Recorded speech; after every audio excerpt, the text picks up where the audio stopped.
Hello, this is Blakey Crow. I'm going to play the hymn Revive Us Again.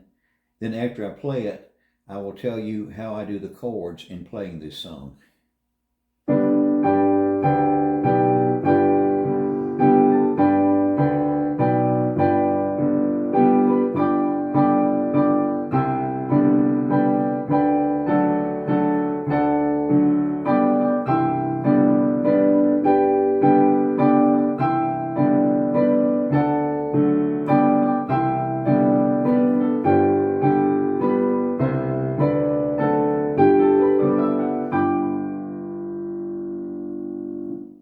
Revive Us Again is in the key of G, which is 1 sharp. It's in 3/4 time. 3/4 time has a strong weak pattern. What we will do is we will play an octave on a strong beat and play a chord on the weak beat. So we're playing octave, chord. The three primary chords in the song is based on the first, the fourth, and the fifth note of the scale. That is a G. G, B, and D makes up the G chord. The fourth is a C. That's C, E, and G. And the fifth is a D, F sharp, and A, but add the C to that to make a D7. That's the three songs that's used in this chord. A G, which is G, B, D. A C, which is C, E, G. And a D7, which is D, F sharp, A, and C. And you can use inversions of these. When I play the G, I'm not going to play the G. That's too low. This is too high. It gets in the way of the right hand. So I will play the D, G, B, which is the second inversion. That stays out of the way of the right hand. It's not too bassy by playing it too low. Also in this song, there's some moving bass. When there's a moving bass, you can play an octave on the moving bass. The moving bass starts with the first full score. It goes. So what we'll do is this begins on the third beat of the measure. So we'll start with a chord, and then we're ready to start that moving bass. So we will play the bass as it moves. That's G, D, B, G, chord.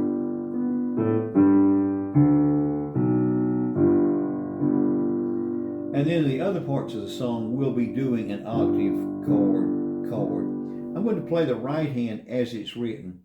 And in the left hand, I'll be playing either octave, chord, or if the bass is moving, I'll be playing octaves on that moving bass.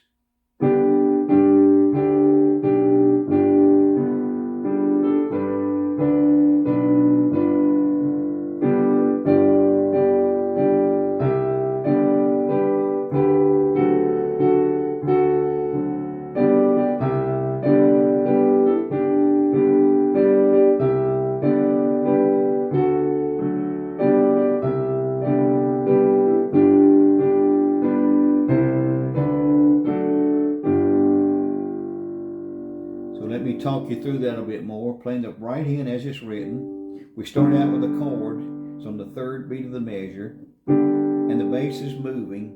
So for the first full measure, we're playing the moving bass. That's a half note, so you will come up and hit a chord. And you can actually do octaves on that eighth note that's also moving. And a chord.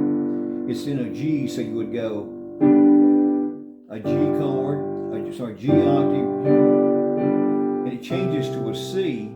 So hit a C octave and it comes back to a G chord. It goes C for beat 1 and G for beat 2 and 3.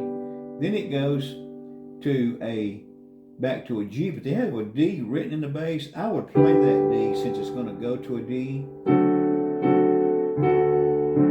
So for the first score,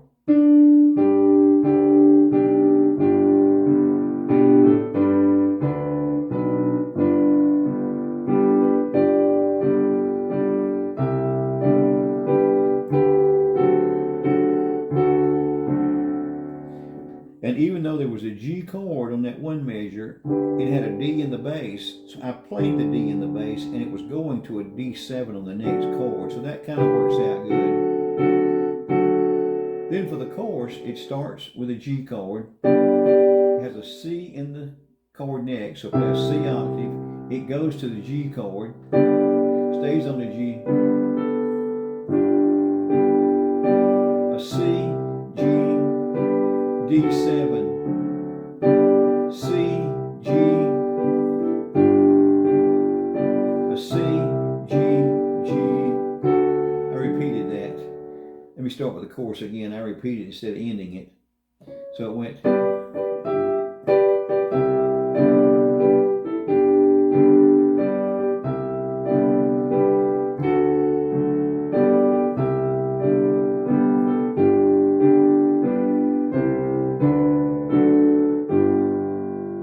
And the bass moved a little bit on that last full measure. So I moved on that. It went from a C, a D, and then the D7 chord.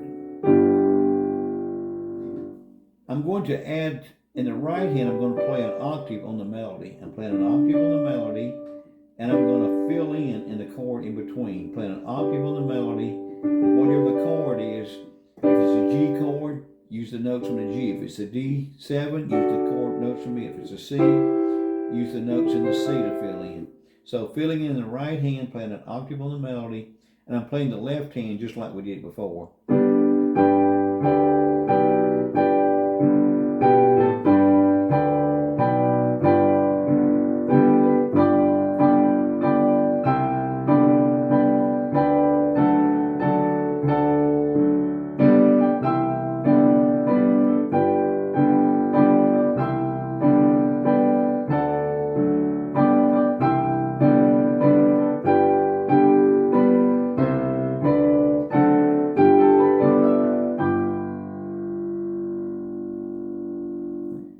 If you have any questions, leave me a comment, let me know. Subscribe to the channel, click the bell so you'll be notified when I leave you another chord arrangements. I appreciate you watching the video. Let me know in the comments what other songs you would like to see me do. Or do I need to spend a little more time explaining? Just let me know. Did you understand what I told you? If you didn't, let me know so I can do a better job on presenting some other chord arrangements to you. Thanks for watching. See you in a later video.